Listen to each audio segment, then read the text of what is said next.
Social media అనేది ఒక weapon. కానీ ఈ వెపన్‌ని సరిగ్గా వాడకపోతే ప్రాణాలు కూడా పోతాయని చెప్పే ఘటనే ఇది. రీసెంట్‌గా కేరళలో ఒక బస్ వీడియో వైరల్ అయింది. కానీ ఆ వీడియో వెనుకున్న నిజం తెలిసేలోపే ఆ వ్యక్తి ప్రాణం గాల్లో కలిసిపోయింది. అసలేం జరిగిందంటే ఈ 42 ఏళ్ల దీపక్ అనే వ్యక్తి ఒక ప్రైవేట్ బస్సులో ట్రావెల్ చేస్తున్నారు. అదే బస్సులో ఒక వుమెన్ కంటెంట్ క్రియేటర్ కూడా ఉంది. తనేం చెప్పిందంటే దీపక్ నన్ను తప్పుగా టచ్ చేస్తాడని ఒక సెల్ఫీ వీడియో రికార్డ్ చేసి ఇన్‌స్టాగ్రామ్‌లో పోస్ట్ చేసేసింది. ఆ వీడియోలో ఏకంగా 20 లక్షల మంది పైగా ఆ వీడియోని చూశారు. అసలు ఆ వీడియోలో ఏముందో తెలుసా?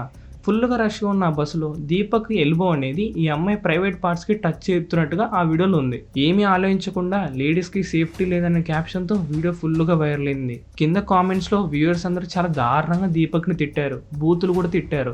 ఇవన్నీ చూసిన దీపక్ ఈ బాధను తట్టుకోలేక జనవరి 18 తన ఇంట్లో హ్యాంగ్ చేసుకుని చనిపోయారు. ఆయన చనిపోయాక గానీ మన నిజమేంటో తెలియలేదు. దీపక్ ఫ్యామిలీ ఆ ఇంటి పక్కన వాళ్ళు చెప్పింది ఒకటే, ఆయన మంచి వ్యక్తి, కావాలని చేసింది అయితే కాదు. బస్సులో రష్ ఉండడం వల్ల అలా జరిగి అని చెప్పారు. లేటెస్ట్ అప్డేట్ ఏంటంటే దీపక్ గారి సూసైడ్కి కారణమైన ఆ లేడీ హింజిత మీద కేరళ పోలీసులు అబిట్మెంట్ సూసైడ్ ఆత్మహత్యకి పేరిపించారనే కేసుని రిజిస్టర్ చేశారు. ఫ్రెండ్స్, ఒక వీడియో చూడంగానే మనం జడ్జ్ చేయకూడదు. మన ఒక కామెంట్, మన ఒక షేర్ కొన్నిసార్లు ఒక వ్యక్తి జీవితాన్ని కూడా నాశనం చేసేస్తుంది.